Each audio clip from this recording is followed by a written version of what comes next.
The C in the ABC Quick Check is looking at your chain and more generally the drivetrain, so including your shifting as well. If you have chain lube with you, you can lubricate your chain. If you have a rag, you can also clean it off as well. This chain could use it. If your chain is rusty, if it's dirty, if it's really dry and you can grab it without getting any grease on you, or if it's squeaking, those are all times when you definitely want to lubricate your chain, and you'll want to use bicycle chain lube. For Edmonton, I'd recommend a dry chain lube.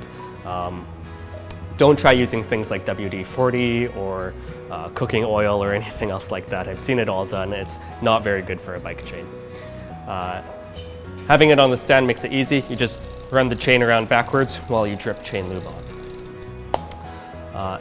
Chains do wear out if you don't take care of them, and even if you do take care of them but just ride a lot. So it's good to go into a bike shop and check in on that chain wear occasionally to make sure that you don't wear everything else out as the chain wears. You can also look at your shifting, and with this repair stand you can work on your shifting here. A lot of your shifting you can actually do with something called a barrel adjuster, and you can make adjustments using this hollow bolt without using any tools at all, but it really helps to have the bike in the stand. So to check out your shifting, the cable on this shifter is uncapped, so the cable is fraying. If that's happening to you, head into a bike shop and get that cable capped. Most bike shops will just do that for free for you. It's a little bit dangerous, you can stab yourself, so watch out for that. So I've shifted into the outside cog, the highest gear here. I'm just going to shift one by one into the next step and see how the shifting works.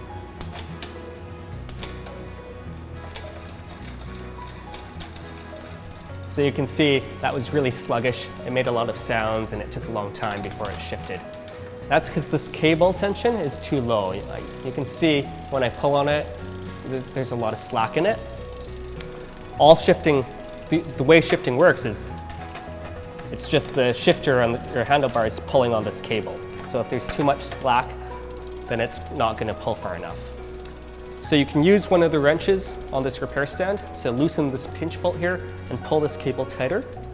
You can also just use this barrel adjuster here. If I turn it counterclockwise, it starts to take tension out of this cable. So I just gave it a few turns, and now I'm going to start shifting again and see how that works. I turned it a bit too far. It's trying to overshift now. So I'll just turn it back a little bit. Try again.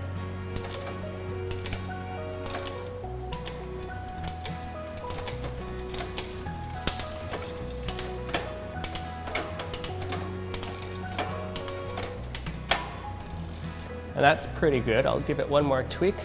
And that's essentially all there is to adjusting your shifting. Assuming everything's properly in alignment and there's no other issues with your bike. It's just making these micro adjustments with barrel adjusters, which you'll generally find on the body of the derailleur itself, as well as usually on your shifters up on your handlebars. Here's your front shifter, and it has a barrel adjuster right here. And then this barrel adjuster here is for your front brakes. The other side of the handlebars will have barrel adjusters, usually for the rear shifting and the rear brakes. It depends on your bike a little bit, and things will vary between bikes, but that's pretty common.